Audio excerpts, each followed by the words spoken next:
y'all. It is after shower hour with Corky Carol, y'alls. Um, I just wanted to say today was hard. Not gonna lie, rough day. Did not start out very well. And it didn't go very well until later. I am blessed enough to be able to have the time, because my daughter's with her dad, to go see my trauma therapist as well as my life coach. So it was like a 2-in-1. So that kind of turned it around, which was later in the evening. But I am very thankful that I have both of them in my life. Trauma therapy is hard, and you go through a lot and you remember a lot of things that you have to dissect and kind of figure out the root of those things. Right now we're talking about and going over why I don't feel that I'm good enough. So a lot of things come up from that. I will say though, not that I had the perfect childhood, and not that I didn't do things that were traumatic or dramatic or that traumatized me. But my therapist did say majority of my trauma was not from my childhood. So kudos to you parents, you did a good job. The trauma I had from my childhood was more my issue and things I did, not my parents or upbringing. But with that said, it's hard to have to, sorry, my hand's getting tired. Hard to have to talk about all those things and then dissect them and everything. But I found a little bit of relief after I was telling my life coach. She's like, well, do you feel like the burden's been like lifted? I was like, not a full burden. Sorry, I was like itchy today.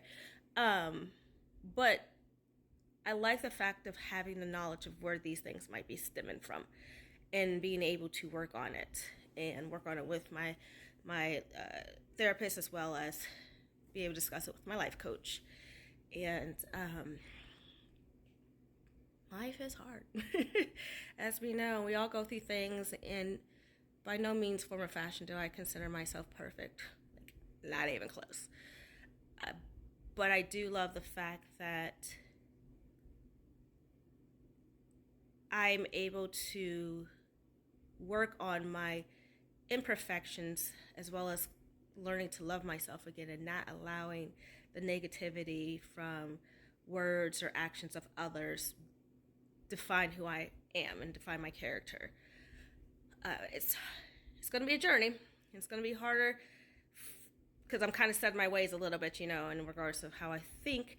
And as I was telling my life coach and my trauma therapist, sometimes you got to stop and look and see what the common denominator is. And if some people in your life are saying the same things, then you do have to take that into consideration and definitely recognize it and work on it.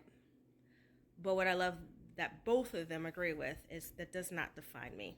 It does not define my character.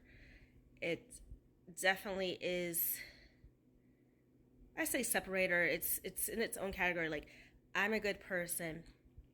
I did do some unfortunate things and had some unfortunate behavior, and people are going to have things to say about that, but that doesn't mean my character or who I am is my failures or my missteps or my, disastrous behavior.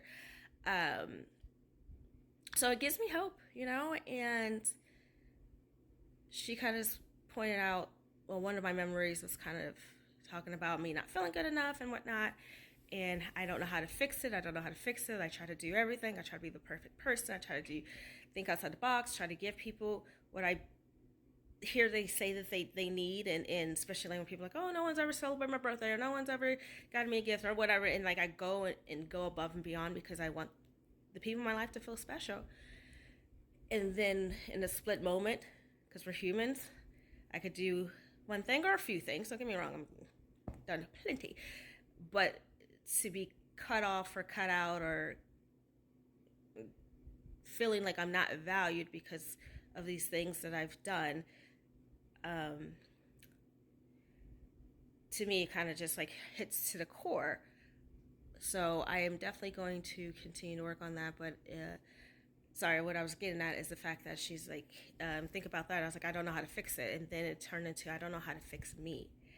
And then my thought went into feeling like if I learn to fix me and I still get rejected,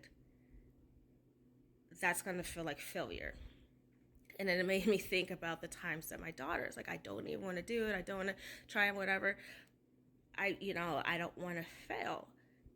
And me telling, and I could see this because with trauma therapy, if you guys know, you kind of like zone out and you think about all these memories and stuff. But I could see myself talking to my daughter during times where she felt like she couldn't continue on or she didn't want to try. And I'm like, keep going.